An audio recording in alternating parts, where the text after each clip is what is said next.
Hey guys, we're gonna talk about the press in football. So, actually, there are two ways of thinking about this. On one hand, for every pressing system, a complete overhaul and change in build up shape could occur given the time to practice it. So, which would be tailor made to each team. On the other hand, sides can stick to their usual build up pattern, but have slight tweaks in patterns and movements and positioning and a greater emphasis on certain areas in order to exploit teams. It all comes down to pragmatism and whether or not a coach wants to cater to the opposition and completely change their style of play or philosophy. With that being said, it's important to point out that I'll only focus on high pressing as mid and low presses start to go too far towards how to score a goal almost, which isn't the focus of this video. So we'll start with probably the best press in football, Liverpool's 4-3-3, which we can see outlined below. Liverpool's 4-3-3 pressing scheme places emphasis on the central areas while the centre backs are pressed by the wingers while they use their cover shadow to eliminate the passing lane to the fullback. The striker, the number 10, Roberto Firmino, actually it's not the number 10. Okay, doesn't matter. Robert Firmino covers the central area and uses his cover shadow. He uses his cover shadow to prevent pass being played into a pivot behind him. So the passing lane between winger and striker is left open deliberately in order to initiate a pressing trap on the opponent on their blind side. Liverpool's scheme is so impressive as if they use three players, they can cover five opposition players, even six if you include the midfielder involved in the pressing trap. So you can see it in the picture below. So now what's the solution of Liverpool's press? That's a big question actually. So, when thinking of how to break any press, the weak point of the press has to be found. In this case, the weakest point is again Roberto Firmino's role, as he's covering a large space with the players. He's covering behind him at multiple angles. As a result, this is where I'll target. So, in this picture, we can see the structure of build up with the center back split wide and therefore the goalkeeper stepping higher to assist ball circulation.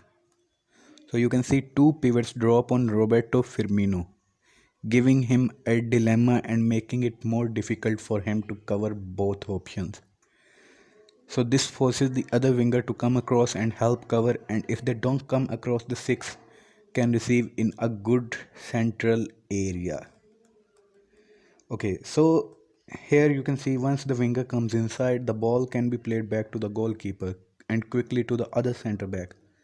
This forces Liverpool to try and get across quickly but won't be able to get access quickly enough to cut the passing lane from centre back to full back. So this passing lane is open as is potentially the straight pass inside. If the fullback presses, the opposition can look to exploit that wide area. So here you can see Napoli use a similar way to overcome the first line with two pivots on Firmino and the ball eventually worked out to the fullback who's pressed by the central midfielder with Liverpool deep. So, due to the deep positioning of the midfield, a central press can open up to the ball for central midfielder, who then has time and good body orientation to pick out a pass. Here, in a very deep area, here you can see Manchester City uses a similar concept, with the centre back moving up to double up on the pivot. Here, Liverpool's spacing is slightly off, and an excellent pass by Bravo allows Rodri to pass forward. So he's Rodri. The left channel is now wide open. You can see Salah following Rodri, and so a simple pass wide can be played. So here another alternative would be to play a long pass from goalkeeper to fullback, but long passes take time to reach their target and so this gives Liverpool players to make pressing and recovery runs and manage the opposition's build up. So if they manage opposition's build up, there's nothing left. The next thing we're gonna talk about is the rotations. This next strategy to beat Liverpool's press is inspired by Tim Walter's methods, who wrote in the TFA 2020 magazine, which is available for free. It involves decoy runs, rotations, and center backs breaking the first line. Here, the left fullback inverts to aid build up. As you can see in the picture, while the number 8 makes an aggressive quick decoy run to the space highlighted and is followed by Liverpool midfielder. The number 5 also gets ready to move forward.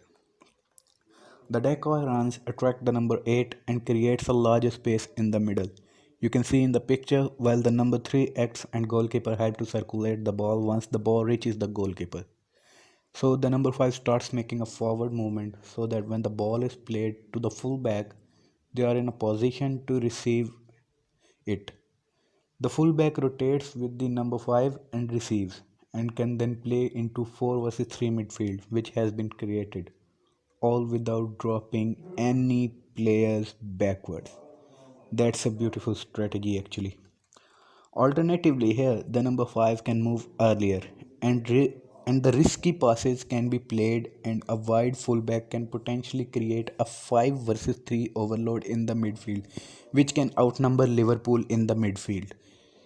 So that was all about the press of Liverpool and how to beat it. I'll see you next time with the press of Bayern Munich and how to beat it. Until then, goodbye.